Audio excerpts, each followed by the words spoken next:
ಪ್ರತಿ ಟನ್ನಿಗೆ 3250 ರು ಕಾರ್ಖಾನೆ ಮಾಲೀಕರು ನೀಡಬೇಕು. ಸರ್ಕಾರ 50 ರೂಪಾಯಿ ಹಾಕಿ ಕೊಡ್ತದ ಅಂತ ಹೇಳಿದೆ. ಒಟ್ಟು 3300 ರೂಪಾಯಿ ಮಾಡಿದೆ. ಆದರೆ ಮುಧೋಳ್ ತಾಲೂಕಿನ ರೈತ ಸಂಘದ ವತಿಯಿಂದ ಈ ಏನು ಬೆಲೆ ಇದಲ್ಲ ಈ ಬೆಲೆಗೆ ಒಪ್ಕೊಂಡಿಲ್ಲ.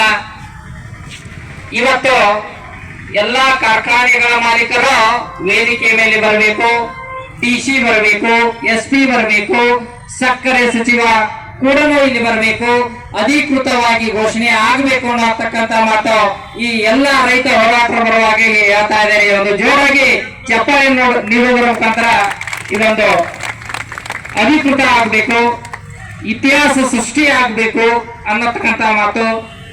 ದಯವಿಟ್ಟು ಎಲ್ಲ ರೈತ ಬಾಂಧವರು ಈ ಒಂದು ಹೋರಾಟಕ್ಕೆ ಬೆಂಬಲ ನೀಡಿ ಬರಬೇಕು. ಯಾಕಂದ್ರೆ ಎಲ್ಲ ಮಾಧ್ಯಮಗಳಿಗೆ ಒಂದು ವಿನಂತಿ, ಈ ಮುಧೋಳ್ ತಾಲೂಕಿನಲ್ಲಿ ನಡೆತಕ್ಕಂಥದ್ದು ಈ ಗಡದನ್ನವರ ಪ್ರತಿಷ್ಠಾಪಿಸಿದಂತಹ ಈ ಹೋರಾಟಕ್ಕೆ ಅತಿ ಹೆಚ್ಚಿನ ಮಹತ್ವ ಇದೆ. ಯಾರಿಗೂ ಹೆದರದೆ ಈ ಒಂದು ಹೋರಾಟ ಮುನ್ನಡೀತದ. ಆದ ಕಾರಣ ತಾವೆಲ್ಲರೂ ಇದನ್ನ ಇನ್ನೊಮ್ಮೆ ಸಿಎಂ ಅವರಿಗೆ ಪ್ರಸ್ತಾವಿಸಬೇಕು, ಸಕ್ಕರೆ ಸಚಿವರಿಗೆ ತಿಳಿಸಬೇಕು.